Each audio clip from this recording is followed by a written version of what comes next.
Brigada!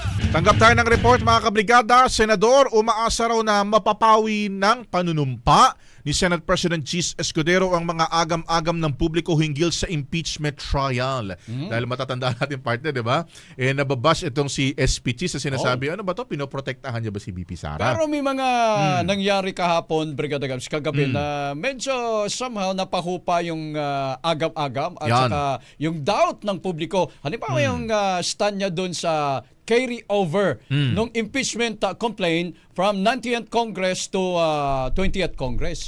Pabor siya doon eh. Pabor naman daw siya. Okay sa kanya yun. Wala namang problema, di ba? Wala naman daw siyang problema na nakikita doon mga kabrigada. Pero titingnan nun natin dahil sabi nga ni Akbayan President Rafaela David kanina diba sa interview natin, sabi niya kahit na may ganyan parang lalo pang uminit yung aming panawagan, di ba? Kasi mataas yung expectation nila, Brigada Gabs, na hindi na dadaan sa mga musyon-musyon, hindi na pagbobotohan, diretso na. Tsaka, yun yung inaasahan nila. Tsaka sabi pa ni Kapaeng kanina, 'di ba? Sabi niya, bakit naman kahit na mag-umpisa na itong kahit manumpa na yung mga senador bilang judges, hindi pa rin pala officially na convened ang Senado bilang impeachment court.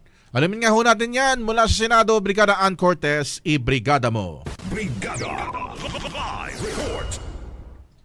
Brigada Gab, Brigada Alts, matapos naman nung kagabi ni Senate President Chis Escudero bilang presiding officer, umaasa si Senator J.V. Ejercito na makakatulong ito para mapawi ang ilang agam-agam ng publiko na pinapatagal o hinaharang ng Senado ang proseso ng impeachment.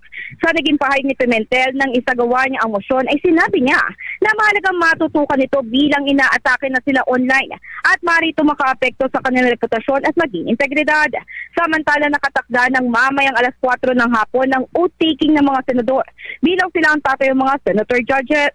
Ito nga'y para sa impeachment proceeding laban kay Vice President Sara Duterte. Bukas naman nakatakdang simulan ang mismong pag-convene ng Senado bilang impeachment court. Sa ngayon wala pang ang inilalabas na schedule hinggil sa bagong plano at napagkasunduan ng mga senador. Brigada Gab, Brigada Abs. Okay. Sige. Thank you. Salamat. Maraming salamat Brigada Gab and Brigada Abs, live mula rito sa Senado in the heart of changing lives. Ako si Brigada Ann Cortez ng 105.1 Brigada News FM Manila, the Music and News Authority. Nakasentro sa mga sinasabi ninyo, sa mga sinasabi nila. Tila Brigada. Tila. Ang bahaging ito ay hatid sa atin ng Drive Max Coffee. Ligayang tuloy-tuloy.